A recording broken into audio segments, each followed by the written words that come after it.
بسم اللہ الرحمن الرحیم الحمد للہ رب العالمین اللہم صلی علی محمد کما تحب و ترضى له لرن اسلام ٹوڈے چینل کے پیارے دوستو السلام علیکم۔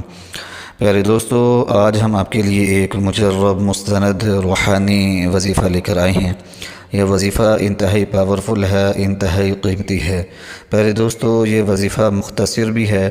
اس وظیفے کو کرنے میں آپ کو 2 سے 3 منٹ لگیں گے، لیکن یقین جانیے کہ یہ 2 سے 3 منٹ جو ہیں آپ کی زندگی کے قیمتی ترین منٹ بن جائیں گے۔ یہ وقت آپ کی زندگی کا قیمتی ترین وقت بن جائے گا۔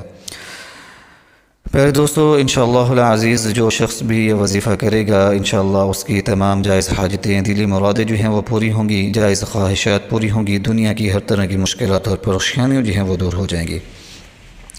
پیارے دوستو، یہ وظیفہ آپ کسی بھی نماز کے بعد کر سکتے ہیں۔ اس وظیفے کو کرنے کی اجازت عام ہے۔ وظیفہ کرنے کا طریقہ یہ ہے کہ نماز کے بعد جب آپ دعا کے لیے ہاتھ اٹھائیں تو دعا کے اندر اللہ پاک کے ان 2 بابرکت ناموں کو آپ نے 70 مرتبہ پڑھنا ہے۔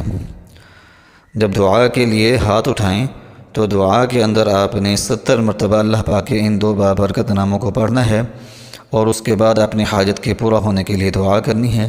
پیارے دوستو، دعا کے آغاز میں اور دعا کے اختتام پر آپ نے درود پاک لازمی پڑھنا ہے۔ اللہ پاک کی یہ 2 بابرکت نام آپ نے 70 مرتبہ پڑھنے ہیں۔ یا بدیع یا ذا الجلال والاکرام، یا بدیع یا ذا الجلال والاکرام، یا بدیع یا ذا الجلال والاکرام۔ یہ اللہ پاک کے 2 بابرکت نام ہیں۔ آپ نے جب دعا مانگنی ہے تو 70 مرتبہ ان 2 بابرکت ناموں کا ورد کرنا ہے، ذکر کرنا ہے، اور اس کے بعد جو ہے اپنی حاجت کے پورا ہونے کے لیے دعا کرنی ہے۔ پیارے دوستو، مختصر مگر انتہائی پاورفل عمل ہے۔ پیارے دوستو، یقین جانیے کہ یہ ایسا عمل ہے کہ جو شخص بھی اس عمل کو کرتا ہے، اللہ کے فضل اور کرم کے ساتھ اس کی دلی مرادیں جو ہیں وہ پوری ہو جاتی ہیں۔